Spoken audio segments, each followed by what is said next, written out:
নারীরা মাত্র 4টা কাজ যদি করতে পারে তাহলে তাদের জান্নাতের সমস্ত দরওয়াজা মুক্ত করে দেওয়া হবে, যেই দরওয়াজা দিয়ে ইচ্ছা সেখান দিয়ে তারা জান্নাতে প্রবেশ করতে পারবে। সুবহানাল্লাহ।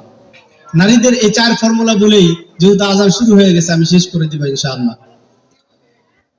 হাদিসের মধ্যে নবীজি সাল্লাল্লাহু আলাইহি সাল্লাম বলেন, ইযা সাল্লাতিল মারআতু খামসান সাল্লাত খামসাহা। 1 নাম্বার, মহিলারা 5 ওয়াক্ত নামাজ পড়বে। সালাত শাহরাহা, রমাদানের রোজা রাখবে, ফরজ রোজা রাখবে। 2 নাম্বার, ফরজ রোজা রাখবে। 3 নাম্বার, আতাআত বা'লাহা ওয়া ফি riwayatin আতাআত যাওজাহা, তার স্বামীর আনুগত্য করবে। 4 নাম্বার হচ্ছে হাফিজাত ফারজাহা, নিজেকে হেফাজত করবে, লজ্জাস্থান হেফাজত করবে। তাদখুলুল জান্নাহ। এই 4টা কাজ মহিলারা যদি করতে পারে আল্লাহ রাব্বুল আলামিন তাদেরকে জান্নাত দান করবেন বলে সুবহানাল্লাহ।